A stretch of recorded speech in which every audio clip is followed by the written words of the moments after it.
14. It's party time in Tempe.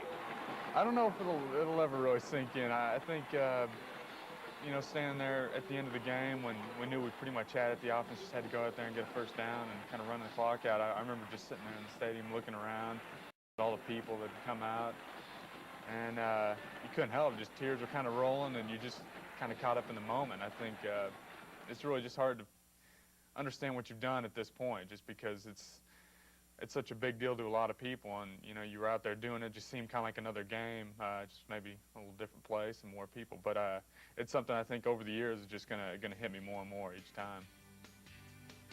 Oaks was named the defensive MVP with his interception and fumble recovery, while the offensive MVP went to Michael Bishop, who threw for 317 yards and 4 touchdowns. But to me, to be honest, you know, it sunk into me like right after the game, because I know I was glad to be there, but we didn't play for everything. You know what I mean? It's nice to play for the Fiesta Bowl, you know, win it. But to me, I wouldn't be happy unless I won a national championship in Division I.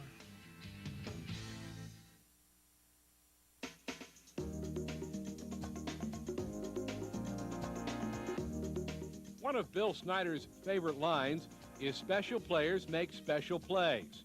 And in 1997, K-State had a whole locker room full of special players. For the 6th year in a row, K-State had a player named First Team All-American. This time, it was junior place kicker Martin Gramatica, who earned consensus All-American honors and was the recipient of the Lou Groza Award, given annually to the nation's top collegiate kicker. It was a near flawless season for Gramatica, as he connected on 19 of 20 field goals and became the school's all-time leading scorer. A defense that finished 4th in the nation in yards allowed was anchored by what many experts considered the nation's best linebacking core. Junior transfer Jeff Kelly was a unanimous first-team All-Big 12 selection and was voted the defensive newcomer of the year by the conference coaches. Sophomore Mark Simino, the Big 12's Defensive Freshman of the Year in 1996, turned in another spectacular season en route to first-team All-Conference honors. Fellow linebacker Travis Oaks displayed the heart of a Lion, overcoming numerous injuries and always in the right place at critical times. Oaks battled his way to second-team All-Conference honors. Offensively, the Wildcats operated behind the largest and quite possibly the best offensive line in school history.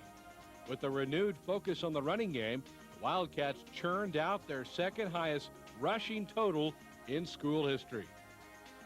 Senior tackle Todd Weiner capped off a dominating career by earning second-team All-American honors from the Sporting News and was a first-team All-Conference selection. Fellow senior Kendall Jaycox, the league's most versatile lineman, triggered the Wildcat offense from his center position and also earned first-team All-Conference honors.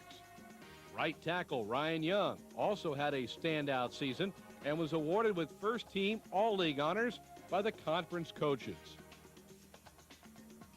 The catalyst for the explosive K-State offense was quarterback Michael Bishop, who was named the Big 12 Offensive Newcomer of the Year. He established a new conference record by averaging almost 20 yards per completion, and his ground attack resulted in a new K-State rushing record for quarterbacks, including 196 yards against Missouri.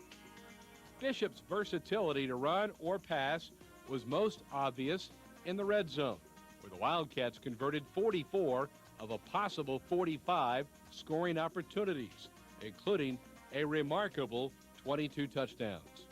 Beyond his physical talent, Bishop's biggest attribute was his unwavering will to win. His leadership and drive made everyone around him better.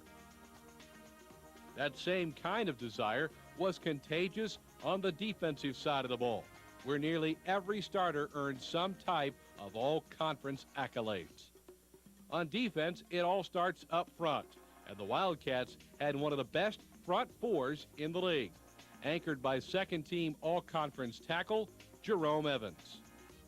Defensive end Darren Howard continued his emergence as one of the nation's top pass rushers.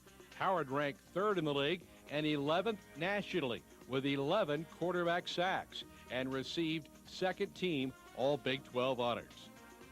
A virtually brand-new secondary carried on the K-State tradition by finishing 5th in the nation in pass defense and allowing just 4 touchdown passes the entire season.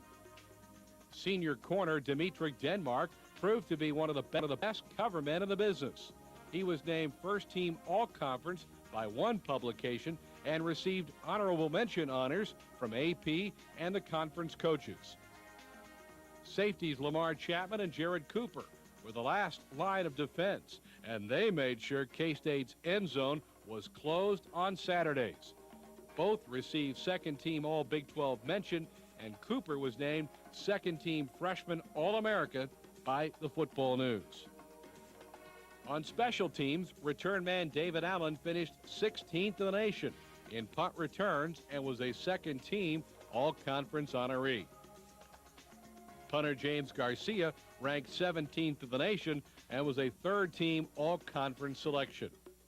Also earning honorable mention All-Conference honors in 1997 were fullback Brian Goolsby, tight end Justin Swift, tight end Jarrett Grostadier,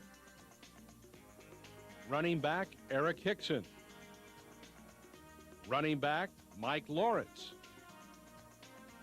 wide receiver Darnell McDonald, defensive tackle Damian McIntosh, and kick returner Gerald Niesman.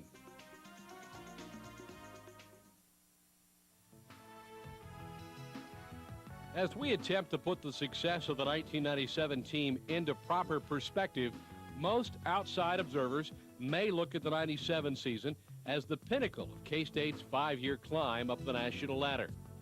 After all, it was a season in which K-State won a school record 11 games.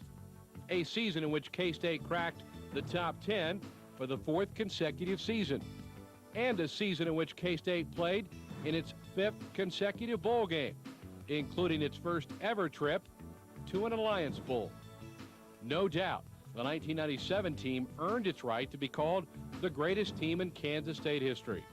But for Bill Snyder and company, the real ascent is just beginning. The Wildcats returned 18 starters and many key special teams performers for 1998. Stay tuned. The quest continues, and the best is yet to come.